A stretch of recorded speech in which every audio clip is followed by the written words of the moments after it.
Welcome back to This Whole Life and a special Storytellers episode with Debbie and Peter Herbeck. If you've missed their full-length episode, it was just released prior to this one. So many nuggets of wisdom. And we wanted to hear a little bit more, maybe the lighter side of life, Debbie and Peter. Can you share about some, just a humorous story, a way in which you all just had to allow humor to carry you through maybe a challenging moment? Sure. I think they both involve communication, which I think is always a big topic for married couples, for people in general, but especially for married couples. And I'd say besides the communication issue, the underlying lesson was not just learn how to communicate better, but also learn how to just let go and be able to see the humor in it and not hold on to resentment.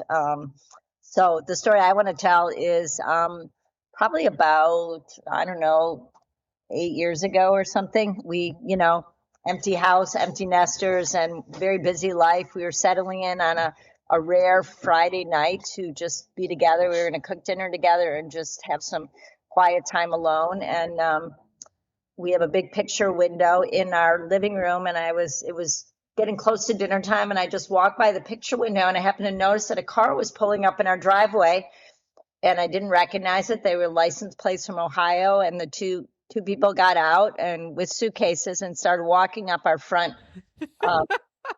pathway to our front door. And I turned to Peter and I'm like, there's people coming up and he looked out the window. It's like, oh shoot. He's like, I totally forgot to tell you that these people are coming, passing through town, and they asked if they could spend the evening with us. They really need our help and our counsel, and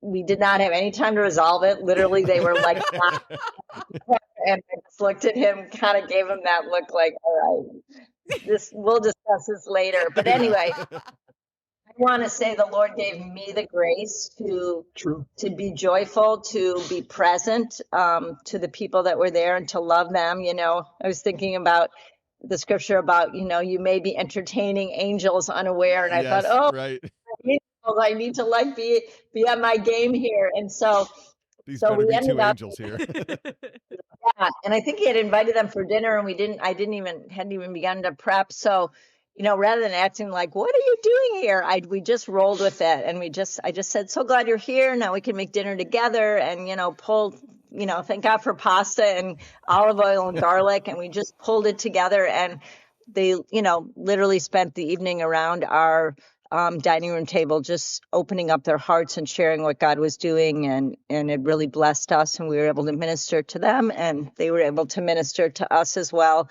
So it was a very funny moment of just like lack in miscommunication, but also how, if your intention is to really love your spouse and to love the people there, then the Lord can cover all of that, a multitude of sins. So I love the mental image of when the moment that they leave and the door closes and it's finally the two of you alone again. the way that you both look at each other has got to be, we've had moments like that. And I know that's a funny moment as well. I ran to the gas station. I said, I got to go, honey. I got to go. Yeah.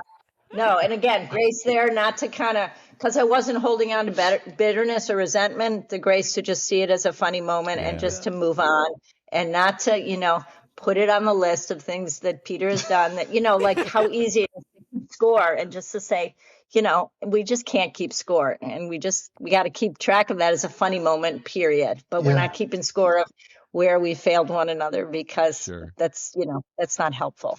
There's a related story that happened a few years before that, which was a little more serious, but we have a friend of mine from Florida of ours, a couple that do a lot of work for us in different parts of the world, Africa and places. They're missionaries. They're great people.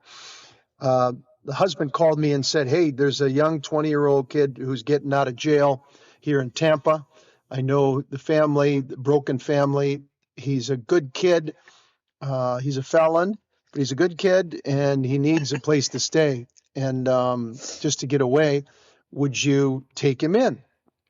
And I really trust my friend, and he's a good guy. Debbie does too. And I said, yes. And I don't know why, but I forgot about it. It was going to happen like 6 months later or something like that. Or 5 months later, it was going to happen, and I didn't even think about it. I just forgot at a certain point. I was going to talk to her about it, but I never wrote it down or whatever. So this is the honest to God truth. So I get a call from Lloyd, this friend of mine. He goes, "Okay, he's on his way." I said, "Who's on his way?" And he mentions the young man. And I said, "Where's he going?" "He's going to your house." I said, "Oh, shit." And he goes, "Herbs, he's halfway there in his pickup truck." And so I go in there. I thought, "Oh my gosh, I have to tell Debbie this," And our kids were pretty young at the time. And I came in and I told her. Our oldest daughter was a young teenager. So. Oh yeah, okay, yeah, right. Tricky. Yep. Yeah, tricky. And she looks at me like, "What?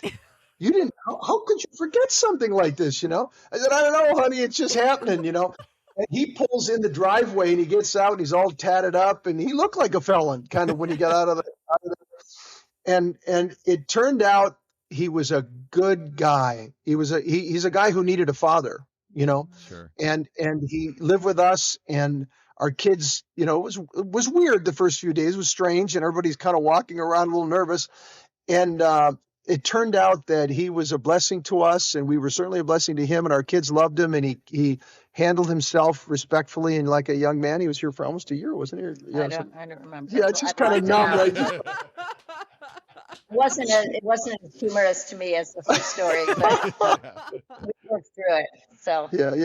Oh my but gosh. again, having a sense of humor. But in that case, we actually went back and said, before we make decisions, we are going to talk about them, important decisions, and not just inform one another of those decisions, or not inform one another. But it was also, as it were, lesson of we do need to those are things we really need to talk about together before. Yeah. We One decide. of the things we did do that was a total blessing in our family is we had young people living with us at different times, because I traveled a lot internationally when we had little kids. And so there were young single women, maybe two of them at a time at certain points would be living in the house. They had jobs and things like that, but they'd also pitch in and be a part of our life. So it was a total blessing to our kids, that whole experience. And they helped us evangelize our kids just by who they were.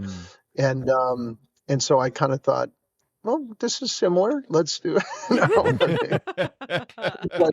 This is similar. Thanks be to God. He was a fine young man who needed some help. So, and Debbie, and thanks be to God, Debbie was forgiving and patient. No, and loving. I have a certain temperament. So if I had a different temperament, it might have turned out differently. But you guys, thank you so much for giving us the real and the vulnerable and the whole of it. We are so blessed by you. Thank you. Oh, thanks so much, guys. God bless you.